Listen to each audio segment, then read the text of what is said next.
Read, think, digest and make it an integral part of your life.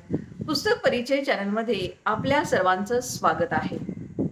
Me channel सुरू केल्यापासून नेहमी सांगते की 2 पुस्तकांचा माझ्या आयुष्यावर मोठा प्रभाव झाला आणि त्यामुळे आज मी तुमच्याशी बोलत आहे. त्या 2 पुस्तकांची नावं आहेत श्यामची आई आणि संवाद विद्यार्थी मित्रांशी. की जी पुस्तकं वाचल्यानंतर मला स्वतःच्या आयुष्यामध्ये किंवा स्वतःच्या वागण्यामध्ये बदल करावासा वाटला आणि आपणही आयुष्यामध्ये काहीतरी केलं पाहिजे ही इच्छा जी आहे ती जागृत झाली.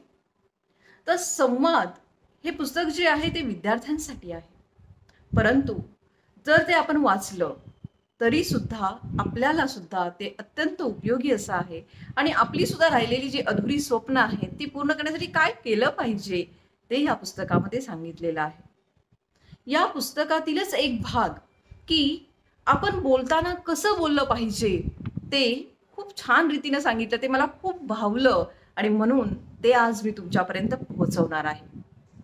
धनुष्यातून सोडलेला बाण जसा आपल्याला पुन्हा परत घेता येत नाही, तसंच आपल्याकडून गेलेला एखादा शब्द जो आहे तो आपण परत कधीच घेऊ शकत नाही. आणि म्हणून आपल्याला बोलताना नेहमी विचार करायला हवा. माणसं जोडायची की तोडायची हे सगळं कशावर अवलंबून असेल तर ते आपल्या वाचेवर अवलंबून आहे. आपण ज्यावेळी व्यक्तींशी बोलत असतो त्यावेळी आपण कसं बोलतो यावर आपण माणसं जोडणार की तोडणार हे अवलंबून आहे.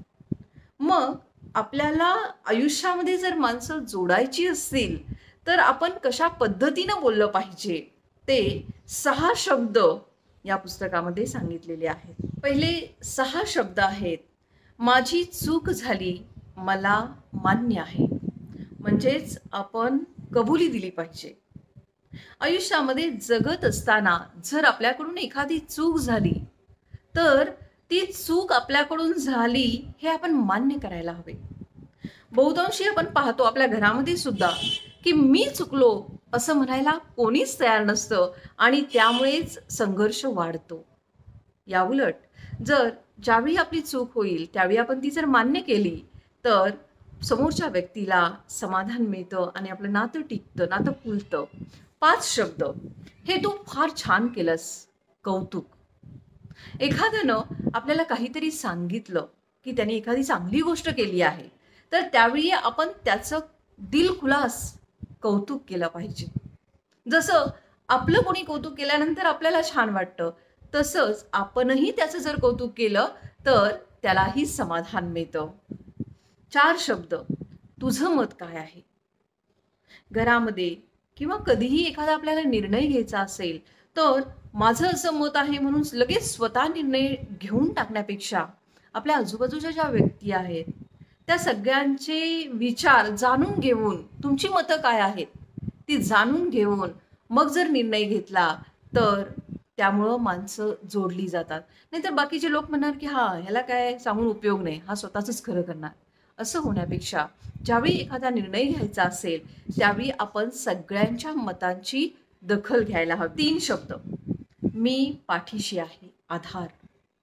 एखादा व्यक्ती आपल्याकडे बोलायला आला आणि त्यानं त्याच्या आयुष्यातलं काहीतरी दुःख आपल्याला सांगितलं त्यावेळी आपण त्याला असं म्हटलं पाहिजे, तू काळजी करू नकोस, मी कायम तुझ्या बरोबर आहे. जे असे आधार देणारे शब्द जे आहेत ते आपण वापरले तर नक्कीच माणसं जोडली जातात. 2 शब्द. आभारी आहे. कोणीही कुठलीही मदत आपल्याला आयुष्यात केली तर आपण त्याचे आभार व्यक्त करायला कधीच विसरायचं नाही. म्हणजे कृतज्ञता जी आहे ती आयुष्यामध्ये खूप महत्वाची गोष्ट आहे. आणि 1 शब्द. आम्ही. सहभाग.